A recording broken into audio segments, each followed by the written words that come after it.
I've always thought of myself as an empathetic person, as a medical negligence solicitor. I've listened as women told, their stories. I'd cried tears for their babies and I'd read psychiatric reports that led the trauma of losing your unborn child. It is a very horrifying experience.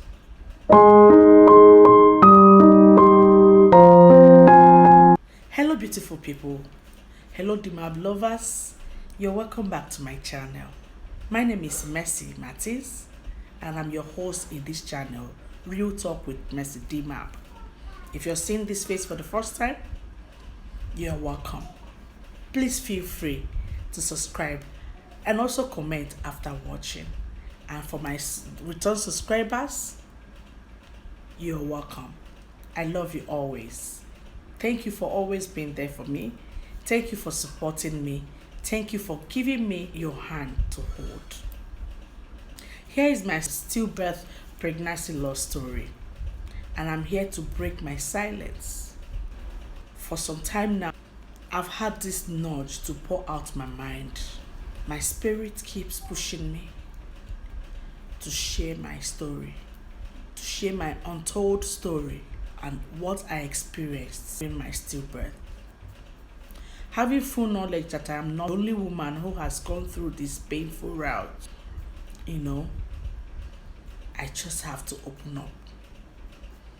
I just have to, share my story to let you know that you're not alone. We've all gone through that. December 31st, 2020 was the most terrifying day of my life. December 31st, 2020. That was the same year we had COVID and I was pregnant. My pregnancy was 35 to 36 weeks. That is 9 full months. I thought I had some grasp on how painful that could be. One of the first things I thought, lying in a hospital bed a week before my due date, hearing that my baby had died, there was no heartbeat. The first thing that ran through my mind was, I am now one of those women. It turns out you can never know that pain until you've lived it. You can never know that pain until you lived it.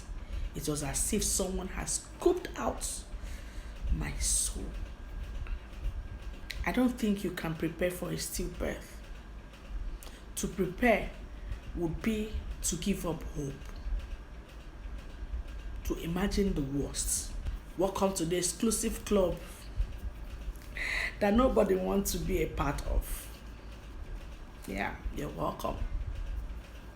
To all the mamas out there, words cannot begin to describe the overall emotional, psychological, physical intensity of the experience. It is a very painful, traumatic experience. I do not wish that even to my worst enemy. My body did not know I had no child to take care of, as I was in excruciating pains. It was a terrifying experience for me. I used to think I'm a very strong girl, but that broke me. The pain after I returned from the hospital skyrocketed. I'm just breaking it down for you. I think people want you to forget, or at least stop talking about it. But you don't. You can't. Have to find ways to cope. December 2020, 31st was a day I went for my normal hospital checkup. I was already pregnant. Lying on that bed to check the baby, the doctor broke the news that he could not get the the heartbeats. I felt he was joking. And I felt he was joking. I told him, no, just hold on. This is not true. I could see him. The moment the doctor turned his back, he faced the wall. Tears run through his eyes. I told him, doctor, this is not true. Check again. Because they use that stuff for hearing. Instantly, I went out. The first person that came through my mind was my elder sister in Abuja. She's my sister and she's my godmother. She's a pastor. I called. I say, Auntie, look at what is happening. Her husband prayed with me. From there, I went to do another scan in another place. I left that place. I went to do another scan, only to find out the same. I could, because when you read and when you're used to doing some things, you get more acquainted with the terms. So I got more acquainted with the medical terms, so I could see there about fatal demise. When I saw fatal demise, of course, demise means, you know what that means. I was broken. The xenographer refused to speak to me. She refused to tell me what the result was. When I asked her, how is my baby doing? My baby is breathing, right? You got the heartbeat, right? All I needed to know then was yes. But she said, don't worry, everything is fine. She don't want to be the one to break the news to me as a woman. She stapled the result and gave to me. I went to 3 other scan place, and the reality set in. I was all alone that day.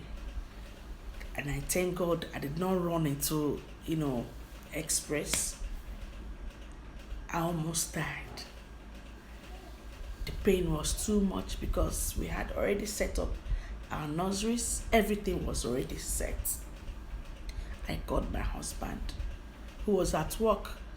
He came down. That night, I slept with the knowledge that, my baby is dead in my womb with my very massive stomach.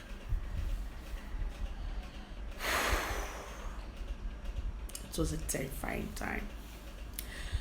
Fast forward to January 1st, 2021, while you all were busy saying Happy New Year, Happy New Year, I left the house with my husband as early as 4 a.m. to the hospital. That was where I was scheduled for a CS. I had that CS. That was the most painful CS I'd ever experienced. The C-section went on. It took hours because the baby had already died in my womb for days and I wasn't aware. The doctors did all they could to bring out the baby. I refused to see the baby. I don't want to see the baby. But the baby eventually came out. I almost died during C-section. But God saved me. Fast forward to healing. I came back home, and of course, we had just moved into a new house, a new location. I had no friend, I had no relative. Nobody was there. My family were out. I live where I am, the city where I am. I don't have anyone around me. My elder sister was broken. My family was broken. To see their baby girl experience this. But the only thing that kept me moving was God. I could remember singing, no one can see the end of your love. No one can see the end of your glory. As far as the 7 stands, stands above the earth. You are exalted. You are unlimited, God. That was my song. All true. The pain was too much. I hated hearing the voice, the cry of a baby. I had my friends and colleagues that just had the baby then. I could not man up. I could not, summon that courage to call them to say, congratulations. I was going mentally ill, but I had to hold myself because I had to be strong for myself and for my daughter. 2-year-old daughter then, or 3 years. And I had to be strong for my husband. Of course, he was broken. The pain was too much to heal. My breast milk was still coming. My body refused to realize that I don't have a baby to nurture. A breast milk, even though they gave me a medication to stop my breast from coming out, milk from coming out, yet the pain was still there. I could remember calling my pastor. I was shedding tears. I said the pain is too much. And she said to me, Mercy, the storm is over. This is the last storm you experience. And I thank God for that storm that did not take my life, but it took the life of my baby. It was a baby girl. She was beautiful. They said she was so beautiful. Very, the pain never goes. Even till today, the pain never goes. As if that was not enough, I was pregnant again after 6 months, and down the lane, I lost that one again. At 4 months, the first thing that came to my mind was, what would the world say? The same thing that happened to me before has happened again. But I thank God for today.